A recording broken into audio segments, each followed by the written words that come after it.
తన కుటుంబాన్ని ఏ విధంగానూ పోషించుకోలేని ఒక వ్యక్తి ఉన్నాడు. అతడు చాలా బలంగాను దృఢంగాను ఉండేవాడు. చివరికి బందిపోటుగా మారాడు. త్రోవలో వెళ్లే వారిపై పడి వారిని దోచుకొని ఆ ధనంతో జన్మనిచ్చిన తల్లిదండ్రులను భార్యాబిడ్డలను పోషించుకునేవాడు. ఈ విధంగా చాలా కాలం జరిగింది. ఒక రోజున గొప్ప మహర్షి అయిన నారదుడు ఆ త్రోవలో వెళుతుంటే ఆ దొంగ దారి కాసి ఆయనను ఆపాడు. ఆ ఋషి బందిపోటుతో, నన్నెందుకు దోచుకుంటున్నావు? ఈ విధంగా మనుష్యులను దోచుకోవటం చంపటం మహాపాపం కదా. ఇంతటి మహాపాపాన్ని నీవు ఎందుకు చేస్తున్నావు అన్నాడు. ఆ బందిపోటు, నేను ఈ డబ్బుతో నా కుటుంబాన్ని పోషించుకుంటున్నాను అన్నాడు. అయితే నీవు చేసే పని వల్ల నీకు చాలా పాపం చుట్టుకుంటుంది. ఈ పాపంలో వాళ్ళు కూడా భాగం పంచుకుంటారా అని అడిగాడు నారదుడు. తప్పక పంచుకుంటారని సమాధానం ఇచ్చాడు బందిపోటు. మంచిది, నన్ను ఇక్కడి నుంచి కదలకుండా కట్టివేసి ఇంటికి వెళ్ళు. నువ్వు సంపాదించిన ధనాన్ని పంచుకుంటున్నట్టుగా నీ పాపంలో కూడా భాగం పంచుకుంటారేమో నీ కుటుంబ సభ్యుల్ని అడిగి తెలుసుకునిరా అన్నాడా ఋషి.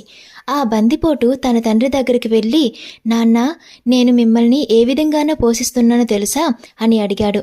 లేదు, నాకు తెలియదని సమాధానం ఇచ్చాడు ఆయన. నేనొక బందిపోటు దొంగను. దారిన పోయే వారిని చంపి వారి వద్ద ఉన్నవన్నీ దోచుకుంటాను. అయ్యో, ఈ విధంగా చేస్తున్నావా? వెళ్ళు, ఇక్కడి నుంచి వెళ్ళు చండాలుడా అన్నాడు ఆ తండ్రి. ఆ తరువాత ఆ దొంగ ఆ తల్లి దగ్గరికి వెళ్ళి, అమ్మా, నేను మిమ్మల్ని ఏ విధంగానో పోషిస్తున్నానో తెలుసా అని అడిగాడు. నాకు తెలియదే అన్నదామె. దోపిడీలు హత్యలు ద్వారా అన్నాడు అతడు. ఎంత నికృష్టమైన పని చేస్తున్నావురా అని అరిచింది ఆ తల్లి. సరే కానీ నా పాపంలో నువ్వు భాగం తీసుకుంటావా అని అడిగాడు కొడుకు. నేనెందుకు తీసుకోవాలి? నేనేమీ దోపిడీ చేయలేదే అని సమాధానం ఇచ్చింది ఆ తల్లి. ఆ తరువాత తన భార్య దగ్గరికి వెళ్ళి, నేను మీ అందరినీ ఏ విధంగా పోషిస్తున్నానో మీకు తెలుసా అని ప్రశ్నించాడు. లేదు అని సమాధానం ఇచ్చిందామె. నేనొక బందిపోటు దొంగను. అనేక సంవత్సరాల నుంచి జనాన్ని దోచుకుంటున్నాను. ఆ ధనంతోనే మిమ్మల్ని అందరినీ పోషిస్తున్నాను. మీరందరూ నా పాపంలో కూడా భాగం పంచుకోవటానికి సిద్ధంగా ఉన్నారో లేదో అని ఇప్పుడు తెలుసుకోవాలనుకుంటున్నాను. అందుకు సమాధానంగా ఆవిడ, ఈ విధంగా మీ పాపం పంచుకోవటానికి మేము అంగీకరించం.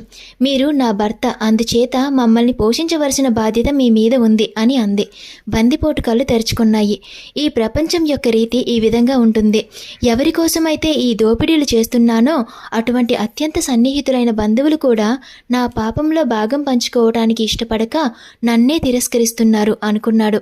అతడు నారదుడిని కట్టివేసిన ప్రదేశానికి తిరిగి వచ్చి ఆయన కట్లు విప్పి పాదాల మీద పడి జరిగినదంతా తెలియజేస్తూ, నేను ఏమి చేయగలను స్వామి, నన్ను రక్షించండి అన్నాడు. నారదుడు అతడితో, నీవు ప్రస్తుతం అవలంబిస్తున్న జీవన విధానాన్ని వదిలిపెట్టు. నీ కుటుంబ సభ్యులెవరూ నిన్ను నిజంగా ప్రేమించటం లేదని తెలుసుకున్నావు కాబట్టి భ్రాంతులన్నిటినీ విడిచిపెట్టు. నీ సంపాదనంతా వారు పంచుకుంటారు, కానీ ఏ క్షణాన నీ దగ్గర ధనం లేదో అప్పుడు వారు నిన్ను వదిలేస్తారు. నీ చెడులో ఎవరూ భాగం పంచుకోరు, కానీ నీ మంచిని మాత్రం అందరూ పంచుకుంటారు. కాబట్టి మన మంచిలోనూ చెడులోనూ మనకు తోడుగా నీడిగా ఉండి మనకు ఆసరాగా నిలిచేది పరమాత్మ. ఆ పరమాత్మను పూజించు. ఆయన మనల్ని ఎన్నడూ వదలడు. ఎందువలనంటే నిజమైన ప్రేమ ఎన్నడూ అధోగతికి దిగజార్చదు. దానికి పరిధులు కూడా లేవు. అందులో స్వార్థం కూడా ఉండదు. అప్పుడు నారదుడు అతనికి తపస్సు చేసే విధానాన్ని బోధించాడు. అతడు తనకున్నదంతా వదిలేసి అరణ్యంలోకి వెళ్ళాడు. అక్కడ అతడు ప్రార్థనలో ధ్యానంలో ఎంతగా మునిగిపోయాడంటే అతని చుట్టూ చీమల పుట్టలు ఏర్పడ్డాయి. అయినా అతడికి వాటి మీద ధ్యాసే లేదు. చాలా సంవత్సరాలు గడిచాయి. ఓ ఋషి, పైకిలే అని పిలుపు వినిపించింది. అతడు ఆశ్చర్యంతో, ఋషా, నేను ఋషిని కాను, బందిపోటును అని దొంగ అన్నాడు. ఆ స్వరం మరలా ఈ విధంగా వినిపించింది. నీవు బందిపోటు దొంగవు కావు, పవిత్రమైన ఋషివి. నీ పాత నామధేయం ఇక లేదు. ఇప్పుడు నీ ధ్యానం ఎంత తీవ్రంగానూ మహోన్నతమైనదిగాను ఉన్నదంటే నీ శరీరం చుట్టూ పెరిగిన చీమల పుట్టలనే నీవు గమనించకుండా ఉన్నావు. అందుచేత ఇక నుంచి నీ పేరు వాల్మీకి. వాల్మీకి అంటే చీమల పుట్టలలో జన్మించినవాడు అని అర్థం. ఈ విధంగా అతడు మహర్షి అయినాడు.